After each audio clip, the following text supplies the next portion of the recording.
तो यार सो फार हम लोगों ने बहुत ही अच्छे तरीके से अपने HTML के कोर्स को कंप्लीट किया। और उसके बाद लास्ट ट्यूटोरियल में हमने देखा था कि CSS की टाइप्स क्या होती हैं, CSS में इंटरनल CSS, एक्सटर्नल CSS, ये सब कुछ हमने लास्ट वीडियो में कवर किया था।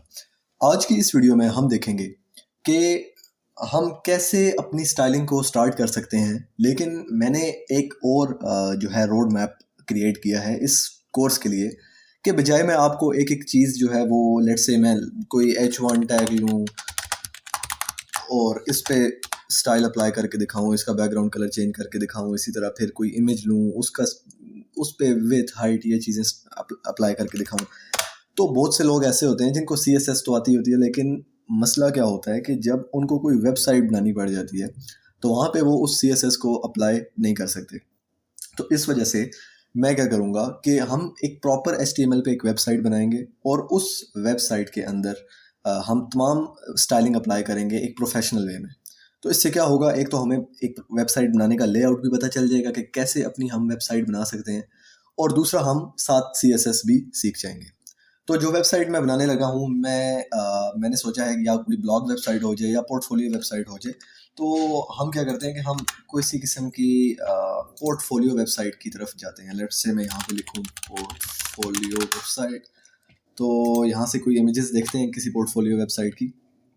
अगर आप ये देखें या ये देख लें या इनमें से कोई भी आप वेबसाइट देख लें, तो ये देखें, ये एक कंप्लीट वेबसाइट है जिसमें हर किस्म की CSS हम अप्लाई कर सकते हैं। तो इससे आपको सीखने को भी काफ़ी कुछ मिलेगा और वेबसाइट बनाते कैसे हैं वो भी आपको पता चल जाएगा। तो मैं ये उम्मीद करता हूँ कि आप लोगों को HTML आती होगी। अगर वो नहीं आती तो आप मेरा लास्ट कोर्स HTML से रिलेटेड जो है वो देख सकते हैं, क्योंकि यहाँ पे हम HTML पे ज़्यादा फोकस नहीं करेंगे। तो मैंने HTML का बेसिक स्ट्रक्चर लिख लिया है। मैं यहाँ पे आके लिखता हूँ इसका टाइटल पोर्टफोलियो वेबसाइट।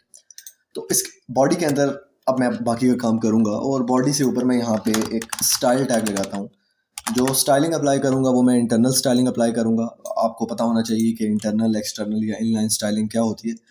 तो इस कोर्स में, इस पूरी ट्यूटोरियल में या इस पूरे आने वाले कोर्स में मैं कोशिश करूँगा इंटरनल स्टाइलिंग ही अप्लाई करूँ, क्योंकि एक ही पेज के अंदर हम होंगे तो बार बार पेज शिफ्ट करने की ज़रूरत हमें नहीं पड़ेगी। लेकिन जब आप किसी कंपनी के लिए या प्रोफेशनल वे में जब आप काम करेंगे तो मैं आपको ये रेकमेंड करूँगा कि आप एक्सटर्नल CSS की तरफ जाएं, क्योंकि हम एक स्टाइल की शीट बनाते हैं, उसको फिर मल्टीपल पेजेस में इंक्लूड कर लेते हैं। खैर, हम काम स्टार्ट करते हैं। तो किसी भी वेबसाइट के अंदर अगर हम देखें, लेट्स से मैं कोई वेबसाइट ओपन करता हूँ और जैसे ये वेबसाइट है, तो इसके अंदर अगर ये देखें हम, तो ये टॉप पे सबसे पहले जो चीज़ होती है, सबसे पहले किसी भी वेबसाइट के अंदर ये बनता है, और इसको हम बोलते हैं हेडर या नेव बार या मेन्यू, कुछ भी आप बोल सकते हैं। तो उसके लिए हम एक अनऑर्डर्ड लिस्ट लेंगे, ठीक है। और मैं यहाँ पे कुछ लिस्ट आइटम ले लेता हूँ। लोगो, इसको कॉपी करते हैं 3-4 बार। अबाउट, कॉन्टैक्ट, और इसी तरह होम। इस होम को मैं थोड़ा सा यहाँ पे ले आता हूँ। और इसके अलावा यहाँ पे हमारे पास 2 बटन होते हैं, तो हम यहाँ पे 2 बटन क्रिएट करेंगे। एक होता है हमारा लॉगिन और एक होता है हमारा साइन अप, जो मोस्ट ऑफ द केसेस सब वेबसाइट में होता है। तो मैं एक बेसिक सा जो है वो लेआउट बनाया मैंने, ठीक है। तो ये तो सिंपल HTML थी, इसका तो आपको पता होगा। अनऑर्डर्ड लिस्ट ली है, उसके अंदर मैंने LI के आइटम्स ले लिए। अब अगर मैं इसको सेव करूँ और सेव करने के बाद इसको मैं, इसी फाइल को मैं रन करूँ, तो अपना आउटपुट एक बार देखते हैं। ये तो हमारे पास कुछ आइटम बन चुके हैं और कुछ जो है हमारे पास लॉगिन साइन अप के मेन्यू आ चुके हैं, बटन आ चुके हैं, सॉरी। तो अब मैं स्टाइल टैग के अंदर, मैंने इनलाइन स्टाइलिंग करनी है, तो मैं स्टाइल टैग के अंदर सबसे पहले मैं क्या करूँगा, अगर मैं आपको बताऊँ, मैं इस UL को एक्सेस करूँ, तो मैं ऐसे किसी भी आइटम को एक्सेस कर सकता हूँ। लेट्स से मैंने लिखा UL, तो मैं इस UL को एक्सेस कर सकता हूँ। UL लिखा, करली ब्रैकेट्स डाली, और इनके अंदर अगर लेट्स से मैं लिखूँ बैकग्राउंड कलर रेड, तो आप देखिएगा क्या होता है मेरे पास। मैं रिफ्रेश करता हूँ तो ये देखें, इस पूरे के पूरे UL का बैकग्राउंड कलर रेड हो चुका है। इसी तरह अगर मैं UL की जगह यहाँ LI को बैठ करता तो क्या होता, वो भी देख लेते हैं। मैं रिफ्रेश करता हूँ तो ये देखें, अब सिर्फ LI का कलर रेड हो रहा है। अगर मैं यहाँ पे आपको एक बी आर टैग लगा के दिखाऊँ तो आपको ज़्यादा बेहतर तरीके से समझ आएगी। ये देखें, अब क्या हुआ कि सिर्फ एल आई का कलर रेड हुआ है। मैंने बी आर टैग लगाया, उस बी आर टैग पे वो चीज़ अप्लाई नहीं हुई। लेकिन अगर मैं यू एल पे करता तो क्या होता, सारे का सारा U L background colour red हो जाता। मतलब यहाँ से स्टार्ट होकर यहाँ तक उसके अंदर जितनी भी चीज़ें हैं उन सब का बैकग्राउंड कलर वो मुझे रेड करके दे देता। ये देखें, तो ये हम इस तरह डिफरेंट क्लासेस के थ्रू भी गेट कर सकते हैं, वो हम आगे जाके देखेंगे। इसी को अगर मैं क्लास के थ्रू गेट करना चाहता तो मैं दे सकता था क्लास मेन्यू नाम की मैंने क्लास दे दिया इसको, और मैं यहाँ पे आके लिखता हूँ डॉट मेन्यू। अगर क्लास के थ्रू गेट करना है तो आपने लिखना है डॉट मेन्यू। तो मैं इसको सेव करता हूँ और सेव करने के बाद रिफ्रेश करता हूँ। देखिए सेम आउटपुट है, कुछ भी चेंज नहीं होगा। इसी तरह आईडीज़ के थ्रू भी कर सकते हैं, वो हम आगे जाके आहिस्ता आहिस्ता देखते जाएंगे। अभी के लिए मैं क्या करता हूँ, मैं इस यूएल को थोड़ा सा प्यारा करता हूँ। तो प्यारा करने के लिए मैं इसको कहूँगा डिस्प्ले फ्लेक्स। अब फ्लेक्स क्या करता है मेरे पास, अगर मैं रिफ्रेश करूँ तो ये देखें ये सब एक लाइन में आ चुके हैं मेरे पास। ये बहुत ज़्यादा आपस में चिपके हुए हैं, तो मैं इसको पैडिंग 10 पिक्सल। पैडिंग का क्या पर्पज़ होता है? पैडिंग बेसिकली दो चीज़ें होती हैं, एक होता है मार्जिन, एक होता है पैडिंग। अब पैडिंग हमारे पास जो इनर स्पेस होती है किसी भी कंटेनर की, लेट्स से ये एक कंटेनर है मेन्यू, तो इसके अंदर जितने भी एल आइज हैं उनके दरमियान में कुछ गैप लेके आ जाएगी। तो मैं इसको रिफ्रेश करता हूँ। सॉरी, मुझे पैडिंग जो थी वो मेन्यू पे नहीं लगानी थी बल्कि एल आइज पे लगानी थी। तो मैं लिखता हूँ dot menu L I padding 10 pixel. अब इसका क्या मतलब है कि इस मेन्यू के अंदर जितने भी एल आइज हैं उन सब पे पैडिंग लगा दो 10 पिक्सल। अब मैंने ये ऐसे क्यों लिखा है डॉट मेन्यू और उसके बाद एल आई क्यों लिखा है, इसका भी एक पर्पज़ है। मैं अगर इसको रिफ्रेश करूं तो ये देखें थोड़ी सी स्पेस इनके दरमियान में आ चुकी है। अगर मैं सिर्फ एल आई लिखता तो क्या होता हमारे पास, मैं एक दफ़ा रिफ्रेश करता हूँ, देखिए आउटपुट में कुछ भी चेंजेस नहीं आई।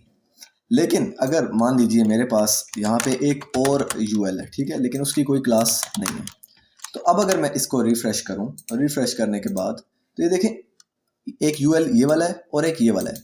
जो मेन्यू क्लास है वो ये वाली है। अब मेन्यू क्लास पे तो मैंने कहा हुआ है उसकी डिस्प्ले फ्लेक्स कर दो, मतलब एक लाइन में ले आओ। फ्लेक्स का मतलब होता है कि आमने सामने ले आओ। लेकिन मेन्यू की क्लास मैंने इसको नहीं दी हुई, इस वजह से इस पे अप्लाई नहीं हुई। लेकिन अगर मैं पैडिंग देखूं, जो थोड़ा सा गैप आ रहा है मेरे पास, ये यहाँ से यहाँ तक, यहाँ से यहाँ तक, फिर ये वही गैप मेरे पास यहाँ पे भी आ रहा है। अगर मैं देखूं यहाँ से यहाँ तक, होम से अबाउट तक, कॉन्टैक्ट तक, तो 10 पिक्सल का गैप यहाँ पे भी आ रहा है और 10 पिक्सल का गैप यहाँ पे भी आ रहा है। क्यों आ रहा है? क्योंकि मैंने कहा हुआ है एल आई पे पैडिंग लगा दो 10 पिक्सल, मतलब जितने भी एल आईज हैं मेरी पूरी वेबसाइट में सब में पैडिंग लगा दो। तो इसके लिए एक तरीका तो ये है कि मैं इन सब एल आईज को क्लास दे देता, उस क्लास को मैं गेट करता। जैसे मेन्यू मैंने इसको दिया है तो सिर्फ इस पे अप्लाई हो रही है, इस पे नहीं हो रही। तो एक सोल्यूशन तो ये था कि मैं सब पे क्लास दे देता, जो कि मोस्ट ऑफ द केसेस हम ऐसे करते हैं। एक सोल्यूशन हमारे पास है कि हम लिखें डॉट मेन्यू, मतलब पेरेंट क्लास का नाम लिखें जिसके चाइल्ड पे मैं वो चीज़ अप्लाई करना चाहता हूँ। तो ये मेरी पेरेंट क्लास है और इन पे मैं अप्लाई करना चाहता हूँ। तो मैं लिखूँ डॉट मेन्यू और उसके अंदर लिखूँ एल आई। तो ये लिख के मैं इसको एक बार रिफ्रेश करता हूँ तो ये देखें अब सिर्फ इस पे अप्लाई हो रहा है कि मेन्यू के अंदर जितने भी एल आईज हैं, इस मेन्यू के अंदर जितने भी एल आईज हैं, सिर्फ भाई पैडिंग तुम उन पे अप्लाई करो, बाकी किसी को तुम्हें छेड़ने की ज़रूरत नहीं है। तो इस वजह से ये सिर्फ आपको समझाने के लिए लिया था, इसको हटा देते हैं। वीडियो थोड़ी लंबी हो रही है, इसको वाइंड अप करते हैं। इसके अलावा मैं क्या कर सकता हूँ कि मैं एक और काम कर सकता हूँ। मैं कहता हूँ टेक्स्ट डेकोरेशन नन। अब क्या होगा देखते हैं। मेरे सॉरी, टेक्स्ट डेकोरेशन नहीं यार, क्या होता है text list style, sorry list style none. Text decoration हम किसी और पर्पस के लिए लेते हैं। तो ये देखें लिस्ट स्टाइल नन किया, मतलब ये जो लिस्ट है इसका कोई भी स्टाइल ना हो। ये जो डॉटेड आइकन हमारे पास सामने आ रहा था इसको हटा दो भाई, इसकी ज़रूरत नहीं है हमें, ठीक है। अब एक और काम हम करते हैं कि ये जो हमारा लोगो है इसको भी मैं एक क्लास देता हूँ, क्लास इज इक्वल टू लोगो नाम की, ठीक है। आप आईडी भी दे सकते हैं, क्लास भी दे, या चलो एक काम करते हैं इसको आईडी देते हैं। अब मैं इस लोगो को गेट करूँगा, तो आईडी को गेट करने के लिए हम हैश टैग से गेट करते हैं आईडी, और इसको स्टाइल टैग के अंदर लिखना है। तो इसको यहाँ से हटाएंगे, यार ठीक लिखा था, वैसे मुझे कंफ्यूज करते हो यार आप लोग। मैंने आईडी को गेट किया, सॉरी आईडी को नहीं गेट करना, लोगो को गेट करना है। मैंने लोगो को गेट किया और मैं यहाँ पे कहता हूँ font size let's say 25 pixel, ठीक है, क्योंकि जो हमारा लोगो होता है वो थोड़ा सा बड़ा होता है बाकी चीज़ों के निस्बत, ठीक है, ये थोड़ा बड़ा हो गया। इसके अलावा हम कहते हैं कि फ़ॉन्ट स्टाइल बोल्ड या फ़ॉन्ट वेट, सॉरी। तो मैं इसको सेव करके दोबारा रिफ्रेश करता हूँ तो ये देखें थोड़ा सा बोल्ड भी हो चुका है, ठीक है। एक और हम काम कर सकते हैं, हम यहाँ पे कह सकते हैं items, sorry, align items centre. तो ये देखें ये आपस में ना एक दूसरे के बिल्कुल सेंटर में अलाइन हो चुके हैं, ये होम, लोगो, अबाउट सब एक दूसरे के सेंटर में अलाइन है, ठीक है, जो कि काफ़ी अच्छा लग रहा है हमें। इसके बाद हम एक छोटा सा काम करेंगे, हम इन बटन्स को सेट करेंगे, या उससे पहले ये जो हमारी यूएल है, जो मेन्यू है हमारा, हम इसका border bottom 1 pixel solid let's say red. तो इससे क्या होगा कि उसके नीचे एक बॉर्डर आ जाएगा बिल्कुल बॉटम पे। तो अगर मैं इसको सेव करके एक बार रिफ्रेश करूं तो ये देखें इसके नीचे एक बॉर्डर आ चुका है, मतलब इसको थोड़ा सा, इसको एज अ सेपरेटर बनाया है, इसको मैंने सेपरेट किया है बाकी चीज़ों से, क्योंकि बाकी कंटेंट हमारा इस जगह आएगा, तो मैंने इसको सेपरेट कर दिया। हम इस पूरे को भी बैकग्राउंड कलर दे सकते थे, लेकिन मैंने सिर्फ बॉर्डर बॉटम दी है, वो आपकी स्टाइलिंग है, आप पे डिपेंड करता है, ठीक है। अगर आप सिर्फ बॉर्डर लिखेंगे ना तो वो 4 साइड पे अप्लाई हो जाएगा, लेकिन मैंने बॉर्डर बॉटम लिखा है तो वो सिर्फ नीचे वाली साइड पे अप्लाई होगा। और ये ध्यान रहे मैं ये पेरेंट पे लगा रहा हूँ, मतलब पूरे यूएल पे लगा रहा हूँ। अगर मैं सिर्फ एल आई पे लगाऊंगा तो क्या होता है देख लेते हैं, तो सिर्फ एक एक आइटम के नीचे बॉर्डर आएगा, ठीक है। ये देखें इसके नीचे अलग आया, इनके नीचे अलग आया, इनके नीचे अलग आया। बेसिकली सी एस एस क्या चीज़ है, सी एस एस को मेन काम है सी एस एस का फ्लो समझना। एक दफ़ा आपको समझ आ गया उसके बाद कोई मुश्किल नहीं है, सी एस एस यही चीज़ें रिपीट होती रहती हैं। आपको एक फ़्लो समझना है कि यार मैं किस क्लास पे क्या चीज़ लगाऊंगा तो उस पर क्या इफ़ेक्ट पड़ेगा, ठीक है। और बॉर्डर भी लगा लिया। हम एक काम और करते हैं, हम अपने होम, अबाउट और कॉन्टैक्ट को, इन तीनों को सेंटर में लेके आते हैं। तो मैं यहाँ पे एक डिव बनाता हूँ, डिव डॉट सेंटर, और यहाँ से लेकर यहाँ तक, ठीक है। और मैं एक काम करता हूँ, सेंटर नाम की क्लास को एक्सेस करता हूँ अपनी। मैं यहाँ पे कहूँगा डॉट सेंटर, ठीक है। और मैं यहाँ पे कहता हूँ मार्जिन, सॉरी, मार्जिन ऑटो। देखते हैं यार काम करता है या नहीं करता। तो ये देखें हमारा जो होम, अबाउट और कॉन्टैक्ट था ये भी सेंटर में आ चुका है। सेंटर में तो आ चुका है लेकिन ये फ्लेक्स से हट चुका है। वो क्यों फ्लेक्स से हट चुका है? क्योंकि हमने फ्लेक्स लगाया हुआ है मेन्यू के अंदर, और मेन्यू क्या कर रहा है कि मेन्यू के अंदर जितने जितने आइटम है वो उसको एज अ वन कंसिडर कर रहा है। मतलब उस इस पूरे एल आई को वो एक कंसिडर कर रहा है, इस पूरे डिव को वो एक कंसिडर कर रहा है, इस पूरे एल आई को वो एक कंसिडर कर रहा है, और इस पूरे एल आई को वो एक कंसिडर कर रहा है। तो हमें इस सेंटर पे अलग से, क्योंकि इसके अंदर हमें 3 और एल आई लिए हुए हैं तो वो इनको देख ही नहीं रहा, तो हमें इसको दोबारा से कहना पड़ेगा डिस्प्ले फ्लेक्स, ठीक है। रिफ्रेश किया इस पर तो ये दोबारा से फ्लेक्स हो चुका है। परफेक्ट।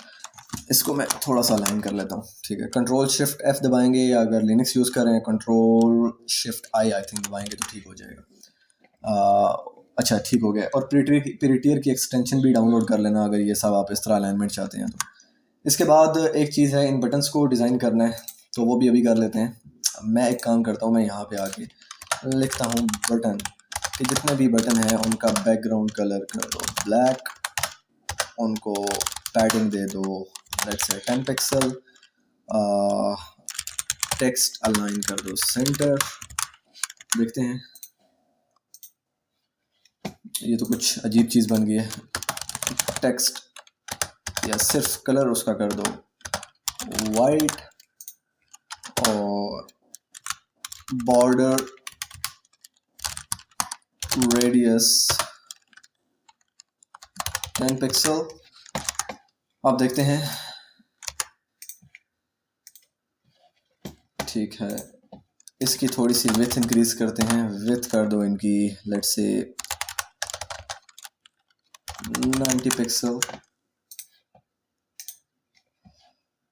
और एक काम और करते हैं, इसका बॉर्डर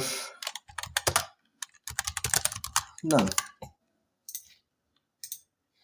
ठीक है। बाद में हम इन बटन्स को अपने अकॉर्डिंगली डिज़ाइन कर लेंगे। फ़िलहाल मैंने बस एक लेआउट बनाया है, वो बाद में हम डेफिनेटली इसको डिज़ाइन करेंगे। मैंने क्या किया, मैंने एक बैकग्राउंड कलर ब्लैक कर दिया, थोड़ी सी पैडिंग दे दी। ये जो टेक्स्ट अलाइन सेंटर का मतलब है कि ये जो जितना भी टेक्स्ट है, लेट्स से ये लॉगिन साइन अप, ये बिल्कुल सेंटर में आ जाए बटन के। तो वो सेंटर में आ चुका है। उसका कलर वाइट का मतलब है कि जो उसका टेक्स्ट कलर है, क्योंकि बैकग्राउंड कलर वाइट ब्लैक है, तो टेक्स्ट कलर जैसे लॉगिन साइन अप, तो ये वाइट कलर का हो जाए। और इसके अलावा बॉर्डर रेडियस, मतलब ये जो साइड से अगर मैं देखूँ तो थोड़ा सा राउंडेड है, ऐसे ये देखें शेप्स बनी है ऐसे राउंड है, तो इसको हम बोलते हैं बॉर्डर रेडियस। तो ये मैंने 10 पिक्सल दे दिया। इसके अलावा विथ का मतलब होता है, थोड़ी सी मैंने विथ इंक्रीज़ कर दी 90 पिक्सल, और बॉर्डर मैंने इसका नन कर दिया। तो आई थिंक अभी के लिए इतना काफ़ी है। नेक्स्ट वीडियो में हम देखेंगे इसमें आगे क्या क्या चीज़ ऐड करनी है। मिलते हैं हम नेक्स्ट वीडियो में।